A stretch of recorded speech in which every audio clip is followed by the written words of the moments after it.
Bismillahirrahmanirrahim. Assalamualaikum warahmatullahi wabarakatuh. Waalaikumsalam warahmatullahi wabarakatuh. Selamat pagi seluruh siswa kelas 10 IPS 2. Bagaimana kabar kalian hari ini? Alhamdulillah baik. Baik. Alhamdulillah sehat. Baik anak-anak, sebelum kita mulai pembelajaran hari ini, mari kita berdoa dengan dipimpin ketua kelas kalian, yaitu Ivan. Kepada Ivan, silakan.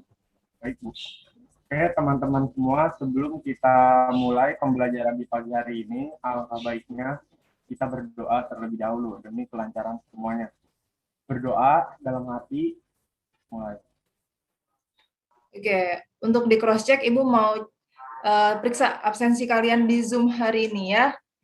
Yang Ibu panggil namanya, bilang hadir Bu, gitu ya.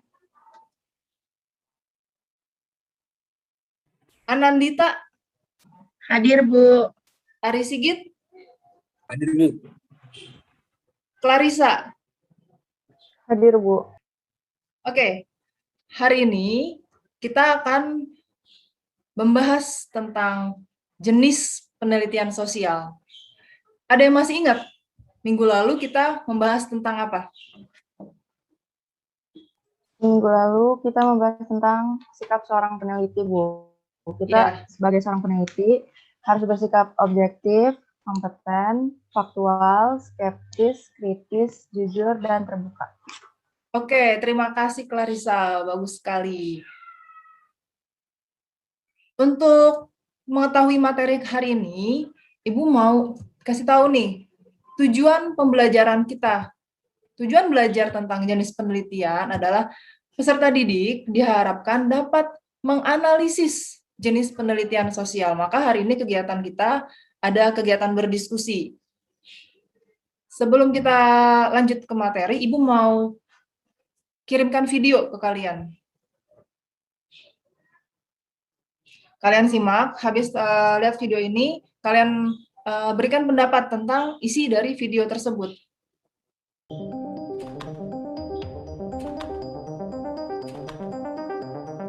Kisah Rich Horner ketika merekam pengalamannya di Bali yang dipenuhi sampah plastik pun menjadi bukti bahwa sampah masih menjadi faktor utama penyebab kerusakan alam Indonesia.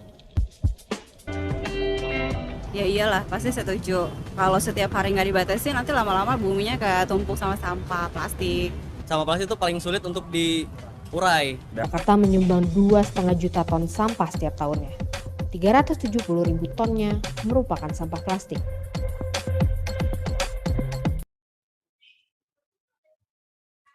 Oke, dari video yang tadi udah kalian tonton, coba kemukakan pendapat kalian tentang video tersebut. Kira-kira jenis penelitian apa sih yang muncul di video tersebut?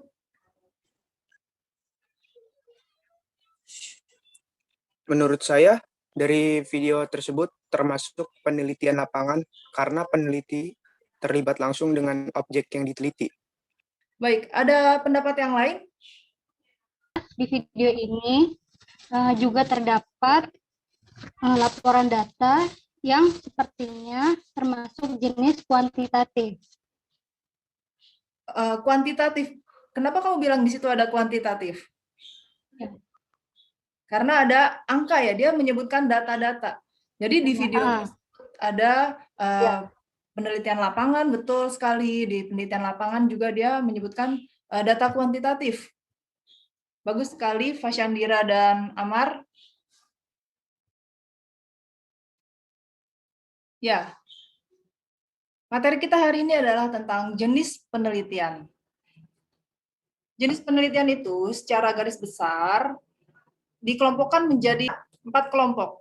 Ada berdasarkan tujuan, kemudian berdasarkan metode, lalu yang ketiga ada penelitian berdasarkan data yang dikumpulkan, dan yang keempat adalah penelitian berdasarkan tempat pelaksanaannya. Sekarang kita belajar tentang penelitian menurut tujuannya. Menurut tujuannya, penelitian dibagi menjadi 2. Ada penelitian murni dan penelitian terapan.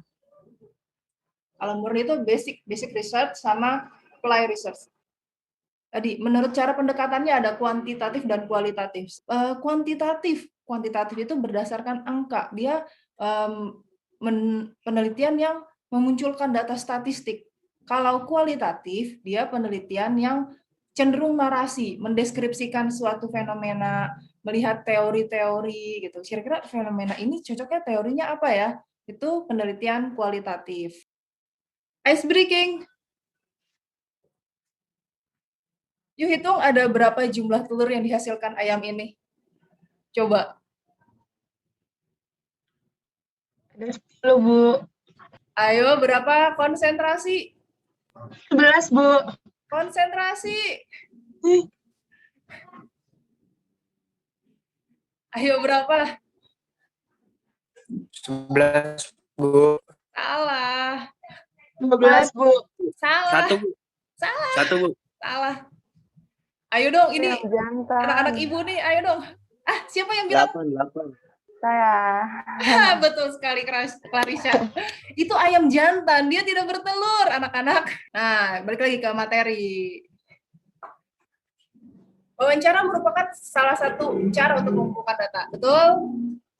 Menurut Anda, bagaimana cara menentukan dan menyusun pertanyaan yang baik untuk wawancara? Ayo, siapa yang bisa jawab? Apa? Menurut kamu, gimana sih cara menentukan dan menyusun pertanyaan yang baik untuk wawancara? Pertanyaannya harus, pertanyaan sebaiknya menggunakan kalimat yang efektif, Ya. singkat, padat, dan jelas. Oke. Terus menggunakan pertanyaan terbuka, bukan pertanyaan yang tertutup yang jawabannya iya atau tidak. Ya, betul sekali. Instrumen penilaiannya adalah Ibu akan melihat bagaimana pengembangan iptek dan pembangunannya kalian.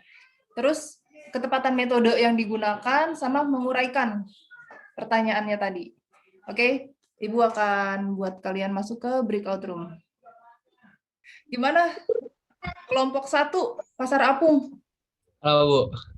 Ada yang mau ditanyakan? Masih bingung ya? Iya, Bu. Tadi dulu, Bu. Masih nyari informasi, Bu. Ya, udah selesai. Jadi nanti Udah, yang Bu. mau presentasi siapa? Saya. Atin, Bu. Ya udah, tapi ntar kalau Clarissa mau bahas juga nggak apa-apa. Siap ya, Bu. Nambahin gitu misalnya. Kelompok 2 berarti tentang letusan Gunung Tambora. Kalian pertama cari dulu literasinya tentang Gunung Tambora tuh kayak gimana. Nanti yang mau presentasi, yang mau presentasi siapa? Si Anadita mungkin. Sudah memutuskan siapa yang mau presentasi? Belum, Bu. Ari Sigit aja. Ari Sigit yang presentasi. Iya, Bu. Oke. 839 balik ke room utama ya. Judulnya tentang Pasar Apung, Bu. Jenis penelitian itu penelitian lapangan, Bu, yang soal tentang Pasar Apung. Oke, bagus. Apakah Pasar Apung tersebut dapat dijadikan komoditas utama sebagai tempat bertransaksi jual beli sehingga mampu meningkatkan perekonomian Indonesia, Bu? Oh, oke. Pertanyaannya berat ya. Terus apa lagi? Yang kedua? Yang kedua itu bagaimana peran pemerintah dalam memaksimalkan kegiatan Pasar Apung ini sehingga bisa dikenal hingga mancanegara. Oke, lanjut. Pertanyaan ketiga. Fasilitas apa yang perlu ditambahkan untuk memajukan komunitas Pasar Apung, Bu? Kelompok 2 tentang Tambora. Jenis penelitian Gunung Tambora ini berupa historis dan kepustakaan. Ya, oke, bagus. Terus pertanyaannya? Kayak apa penyebab terjadinya letusan Gunung Tambora itu kayak gimana sih? Terus kayak pertanyaan keduanya mungkin kayak kapan meletusnya Gunung Tambora? Terus satu lagi apa? Mungkin karena kepo juga ya, kayak bagaimana sih keadaan alamnya yang habis meletus itu di daerah Tambora tuh kayak gimana? Oh, cakep. Bagus Rio. Sebelumnya saya mau jelasin cybercrime itu apa.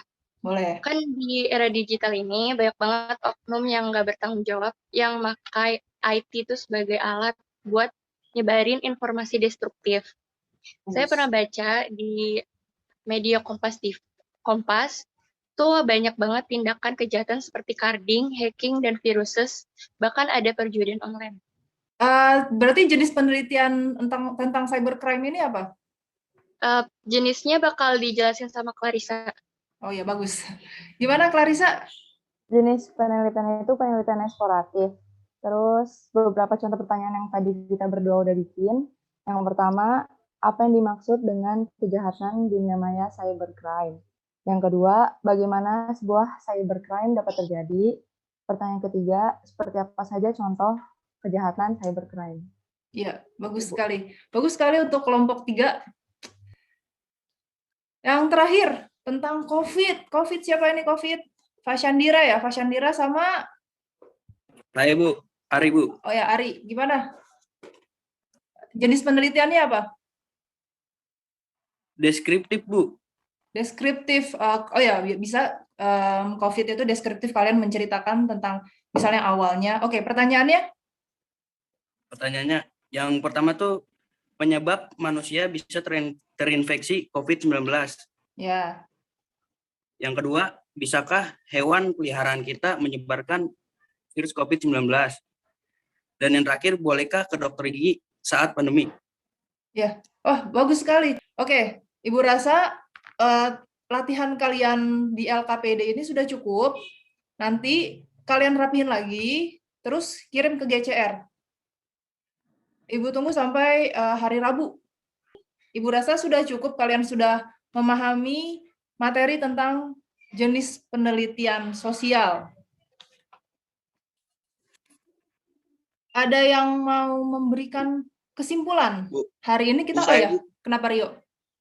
Kayak menurut saya tuh ada beberapa manfaat yang dapat kita peroleh ketika melakukan penelitian observasi, Bu. Kayak seperti toleransi terhadap orang lain, peduli sosial, dan rasa ingin tahu terhadap keadaan sosial orang lain tuh kayak gimana, Bu? Oh, kamu berarti membuat nilai esensial dari materi hari ini. Terima kasih Rio. Jadi menurut kamu apa sih yang didapatkan dari materi tentang jenis penelitian ini? Kamu jadi respect sama peneliti. Menurut kesimpulan yang udah saya catat, penelitian sosial itu ada 4 macam. Yang pertama menurut tujuannya. Itu ada penelitian murni dan terapan. Menurut metodenya ada penelitian historis, survei, sama observasi. Menurut data yang dikumpulkan ada penelitian kuantitatif dan kualitatif, sama berdasarkan tempatnya ada penelitian laboratorium, lapangan, sama kepustakaan. Ya, bagus sekali Fatin. Untuk kesimpulan dan refleksi yang tadi sudah disampaikan oleh Rio, terima kasih untuk semua anak-anak ibu yang insya Allah sehat-sehat, baik-baik semua. Kalian ini udah berpikir kritis, udah bisa bertanya. Nah, sekarang kalian mulai cari untuk materi selanjutnya tentang cara memperoleh data. Nah, tadi udah tahu tuh ada observasi, ada penelitian kepustakaan. Itu jadi data itu jadi ada dibagi menjadi 2, ada data primer sama sekunder. Primer itu yang kalian dapatkan secara langsung, misalnya ketemu narasumber, wawancara, nyebar angket. Ada data sekunder. Data sekunder itu yang melalui kepustakaan. Itu yang akan kita bahas secara lebih mendalam di materi selanjutnya. Oke, sampai di sini materi kita hari ini. Terima kasih atas perhatiannya, terima kasih atas antusiasnya juga. Stay healthy semuanya. Kalian tetap harus patuhi protokol kesehatan. Dengan apa tadi? Jaga jarak. Terus apa lagi?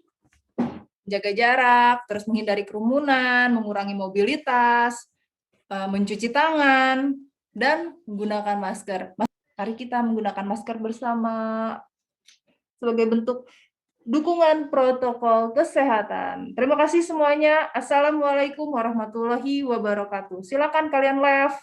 Assalamualaikum warahmatullahi wabarakatuh.